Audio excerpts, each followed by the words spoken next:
Welcome to the Russian Rulers History Podcast, Episode 104, Yuri Andropov, Konstantin Chenenko, and the Rise of Mikhail Gorbachev. Last time, we covered the era of stagnation and the end of the corrupt rule of Leonid Brezhnev.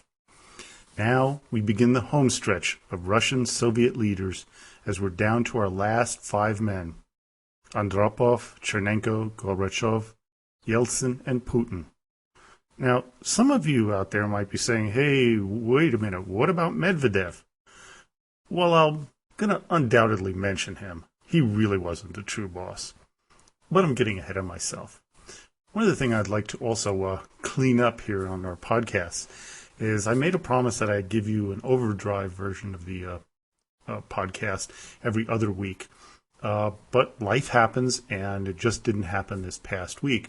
But I'm going to give you 2 this week to make up for it. And one was a suggestion made by Logan, one of our Facebook friends at the Russian Rulers History Podcast. And Logan asked if we could maybe do something for Halloween. Now, since we have a very international crowd of listeners here, some of you may not know Halloween is celebrated on October 31st. And I will be doing a reading of a story from Russian history, not kind of history, but more of just a folk story that has a little bit to do with the devil, so kind of apropos for Halloween. So I hope you're going to enjoy that, and then I'll give you another reading from the primary chronicles later on in the week. So let's get back to the podcast here. When it came to selecting the next head of the Soviet state, there were very few capable candidates with any power except Yuri Andropov and Konstantin Chenenko.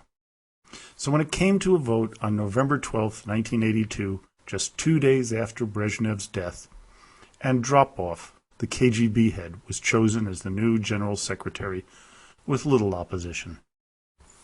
Yuri Vladimirovich Andropov was born on June 15, 1914, in the Stavropol region to a railway official, Vladimir Andropov, and his wife, Evgenia Flexstein, both of whom died early, leaving Yuri an orphan by the age of 13. His education was typical of later Politburo members, which consisted of either a high school education or training at a technical school. Andropov was trained at the Rybinsk Water Transport Technical College. He joined the communist youth organization, the Komsomol, in 1930, joining the Communist Party 9 years later. He became first secretary of the Komsomol of the Soviet Kurylo-Finnish Republic from 1940 to 1944, where he was also a member of the partisan guerrilla group in Finland during the Great Patriotic War, also known as World War II. By 1947, he was the second secretary of the Central Committee of the Communist Party of the Kurylo-Finnish SSR. Because of his excellent track record, he was transferred to Moscow in 1951 to become part of the party apparatus, and 3 years later he was made ambassador to Hungary. He was instrumental in convincing Nikita Khrushchev to use the military to intervene during the Hungarian Rebellion and to crack down on Imre Nagy and other dissident Hungarian leaders. The events in Budapest were to shape his mindset until the day he died. As historian Christopher Andrew would write in his book, The Mitrokhin Archive, the KGB in Europe and the West, quote, he had watched in horror from the windows of his embassy as officers of the hated Hungarian Secret Service were strung up from lampposts. Andropov remained haunted for the rest of his life by the speed with which an apparently all-powerful communist one-party state had begun to topple. When other communist regimes later seemed at risk, in Prague in 1968, in Kabul in 1979, in Warsaw in 1981, he was convinced that, as in Budapest in 1956, only armed force could ensure their survival.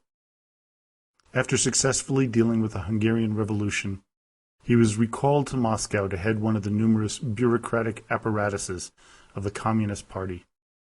Gradually, he moved up the ladder until 1967, when he was named head of the KGB when Vladimir Semachastny was sacked for his backing of Shelepin. Immediately, he went to work on crushing the dissident movement known as the Prague Spring.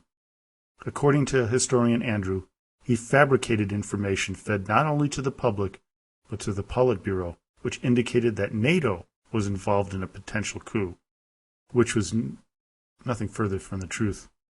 He further convinced the Politburo that military intervention was the only way to handle the situation. Within the Soviet Union itself, Andropov reverted to Stalinist suppression of dissent, but without the torture per se. He used psychiatric hospitals to imprison dissidents. He fully believed that, quote, the struggle for human rights was a part of a wide-ranging imperialist plot to undermine the foundation of the Soviet state.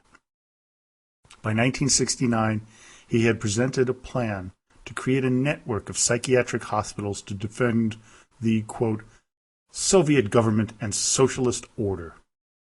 He truly believed that anyone who would say anything derogatory about the USSR must be crazy and just needed treatment. He was also one of the driving forces behind the invasion of Afghanistan in 1979, as he felt, as he did with Hungary and Czechoslovakia, that a military response was the only way to protect communist interests in the region. When he left the KGB in 1982, he was the longest-serving head of that spy agency. He took over as the head of ideological affairs until Brezhnev died in November, when he was made General Secretary and head of the Soviet Union. Obviously, the West viewed Andropov with great suspicion, as he was the first former KGB head to ascend to the top position. Andropov was a very smart and shrewd man, and looked around and saw how decayed and corrupt the system had become under Brezhnev. He was also aware that many Brezhnev conservatives still populated the Politburo and the Central Committee, which included people like Tikhonov, Shcherbitsky, Grishin, and Chenenko. On his side were Defense Minister Ustinov and the longtime head of the Foreign Ministry, Andrei Gromyko, known in the West as Mr. Niet. Andropov was an ideologue who disdained the incompetent bureaucrats who populated Moscow and the other capitals of the republics that made up the Soviet Union.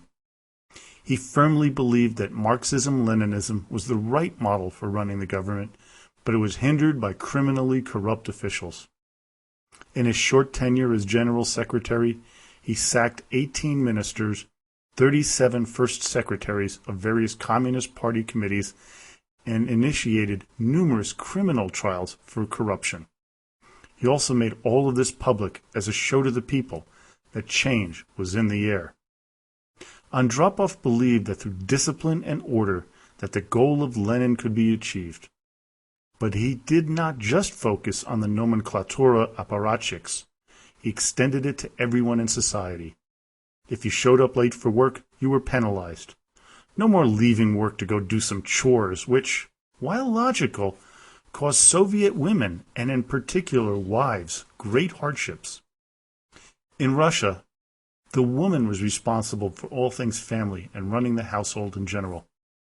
Since they almost all had to work to make ends meet, they needed time during the day to stand in lines for food or other day-to-day consumer goods. So this rule had unintended consequences which did not endear him to the average citizen. Andropov actually really wanted to improve the lives of Soviet citizens. The problem was that the system was corrupt to such an extent that it had no way of being cleaned up. But the Soviet leader thought it his duty to try nonetheless. To help him, he drew 3 younger members close to him as advisors. The 3 party members were Igor Ligachev, Nikolai Ryzhkov, and Mikhail Gorbachev. Gorbachev was to oversee the entire economy along with his job as overseer of agriculture. Ryzhkov was appointed to lead a new economic department responsible for industry, with Ligachev leading the organizational department. Another young gun who helped Andropov was Viktor Chebrikov, head of the KGB. Problems internationally caused great consternation within the Politburo due to the saber-rattling of U.S. President Ronald Reagan. On March 8, 1983, Reagan made his famous speech in which he called the Soviet Union the evil empire. 2 weeks later, he announced the creation of the Strategic Defense Initiative, also known as Star Wars, in April, and in May, he had a massive naval exercise which made the military leaders in the Kremlin edgy and nervous. All KGB agents abroad were given, quote, permanent operational assignments to uncover NATO preparations for a nuclear attack on the USSR. Andropov did not trust Reagan, saying, Reagan is unpredictable. You should expect anything from him. The U.S. president, for his part, sent Andropov a handwritten note on July 11th, in which he said, quote, historically, our predecessors have made better progress when communicating has been private and candid. If you wish to engage in such communication, you will find me ready. It was rejected as the Soviet leader did not believe Reagan's motives were sincere or genuine. Things got even more tense when on September 1st, 1983, Korean airline flight 007 with U.S. Congressman Larry McDonald aboard was shot down by a Soviet Su-15 fighter plane piloted by Major Gennady Ospovich. All 289 people on board perished. At first, the Soviets denied shooting it down. Then they later admitted it, but claimed that the passenger aircraft was actually a spy plane. It kind of seems strange that Andropov made the decision to initially deny the incident, but his health by now was deteriorating rapidly. By late September, he would enter the hospital, never coming out again alive. Now, for those of you who'd like more information about the shooting down of KAL Flight 007, you're going to have to wait until I do a podcast on it in the future, once we're done with Putin. And I tell you, everything that I've read about it, it is a fascinating subject, and we will definitely have an entire podcast just on this episode. With Andropov unable to attend Politburo or Central Committee meetings due to ill health, there was a lot of maneuvering going on to see who would take over when his inevitable death came about. According to his aide, Arkady Volsky, Andropov wanted to hand things over to Mikhail Gorbachev. On an agenda written by the Soviet leader to the gathering Central Committee plenum, he states, quote, members of the Central Committee know that due to certain reasons, I am unable to come to the plenum. I can neither attend the meetings of the Politburo nor the Secretariat. Therefore, I believe Mikhail Sergeyevich Gorbachev should be assigned to preside over the meetings of the Politburo and the Secretariat. Konstantin Chenenko, Viktor Grishin, Nikolai Tikhanov, and Dmitry Ustinov made sure that that part of the agenda did not see the light of day. When Volsky complained to Chenenko, he was warned, think nothing of any addendum. Then he saw his aide, Bogolyubov, and said, Klavdy Mikhailovich, there was a paragraph from Andropov's speech. He led him off to the side and said, who do you think you are, a wise guy? Do you think your life ends with this? Volsky then said, in that case, I'll have to phone Andropov.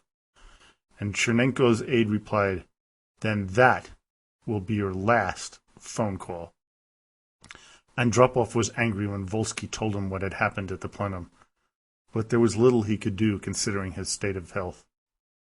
Andropov's kidneys by now were failing, and he was by January of 1984 unable to physically get out of bed. On February 9th, 1984, Yuri Vladimirovich Andropov died. His reign as Soviet leader lasted a mere 15 months. After the state funeral, Konstantin Chenenko ascended to the post as leader of the USSR. His time at the top was to be even shorter than his predecessor. Konstantin Ustinovich Chenenko was born on September 24, 1911, and has been called the last Bolshevik leader, and his reign was considered nothing more to be than a continuation of Brezhnev's corrupt ways, undoing some of the reforms of Andropov. Born to a very poor family in Bolshaya Tess in eastern Siberia, Chenenko was poorly educated and lived a hard life in his youth. When he was 18, he joined the Komsomol and by 21 became a card-carrying member of the Communist Party. Chenenko served as a guard on the Soviet-Chinese border in the early 1930s. His nondescript career moved him slowly up the ranks, where he was to meet two men, Fyodor Kulikov, Mikhail Gorbachev's mentor, and Leonid Brezhnev, whom he met while heading the propaganda department in the Moldavian Soviet Socialist Republic. When Brezhnev became chairman of the Presidium of the Supreme Soviet, Chenenko became his chief of staff. By 1971, he became a full member of the Central Committee. In 1977, he became a candidate member of the Politburo, with full membership coming a year later. Because of his close relationship with Brezhnev, many in the outside world fully expected him to take over when his boss died, but Andropov outmaneuvered him. When Andropov died, Nikolai Tikhonov nominated his friend Chenenko, despite his poor health, bypassing the younger Gorbachev. His policies during his 13 months in office were not of much note, except his decision to boycott the 1984 Olympics in Los Angeles as retribution for the Americans' boycott of the Moscow Games in 1980. He also continued the Cold War policies that plagued relations between the U.S. and the USSR. One of the reasons for his election, despite his lackluster personality and mediocrity, was because he could not continue would not continue Andropov's anti-corruption campaign. Many of Brezhnev's cronies were comfortable and just wanted to return to the old days. To top all of this off, the aging Politburo was also beginning to die off, an example being Dmitry Ustinov dying in December of 1984. During his last months, Chenenko suffered from emphysema, heart disease, hepatitis, and cirrhosis of the liver.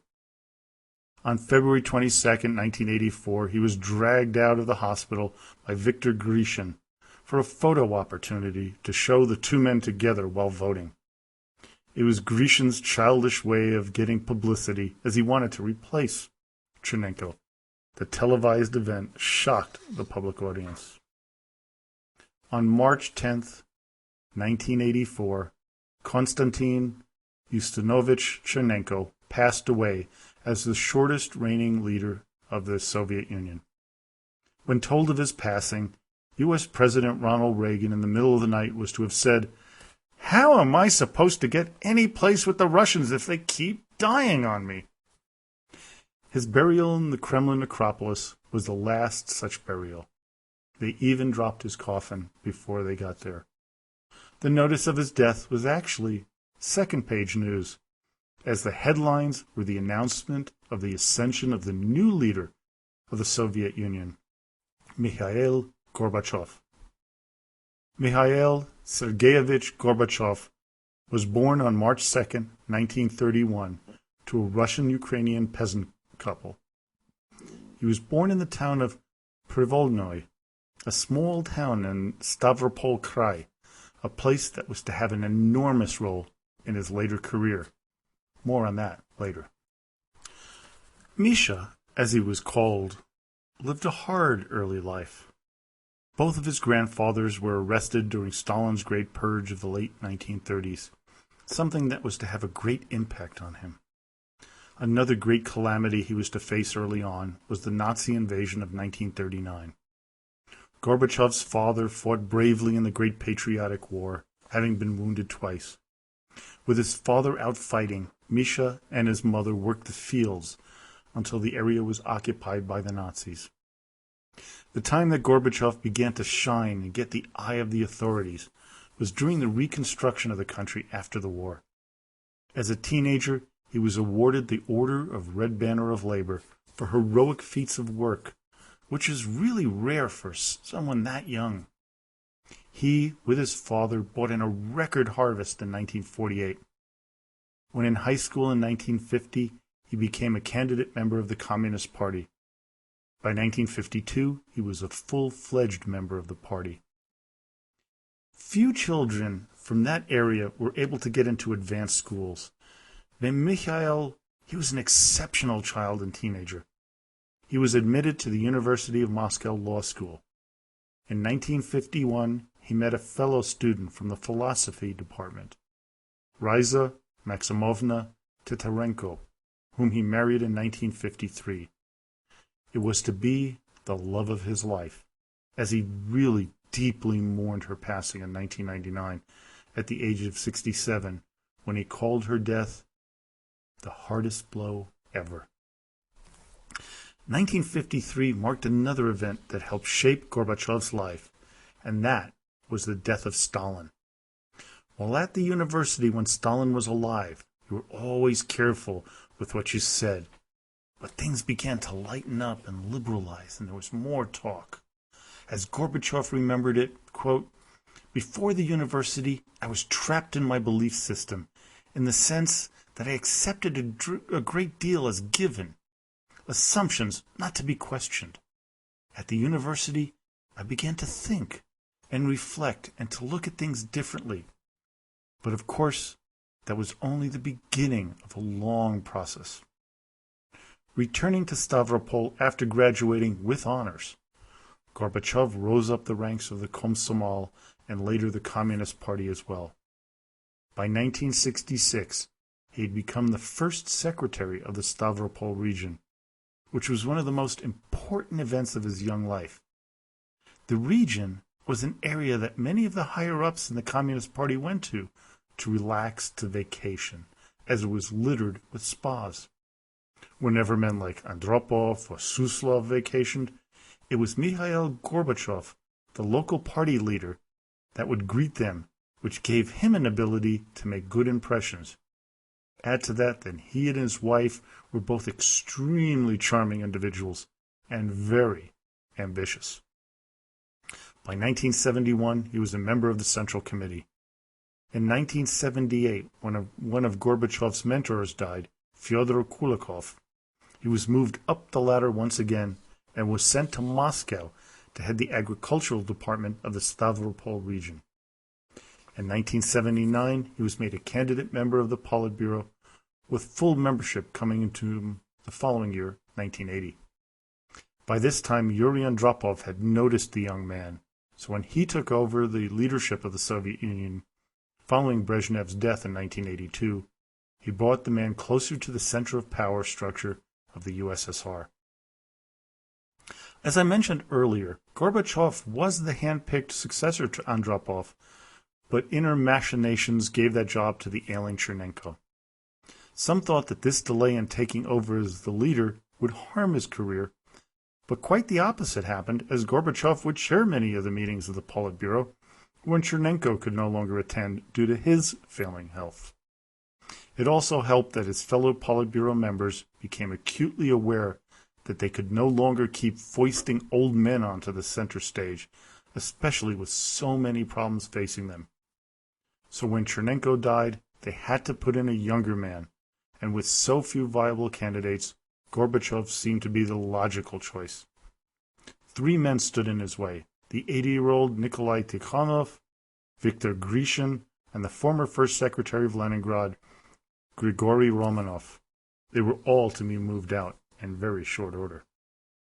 So on March 11th, 1985, the Politburo, chaired by Andrei Gromyko, unanimously elected Mikhail Sergeyevich Gorbachev to be the first secretary of the Union of Soviet Socialist Republics, with a little fear that he would shake things up, but not knowing that the man in front of them would be at the helm of the dismantling of the country and would change the world geopolitical climate forever.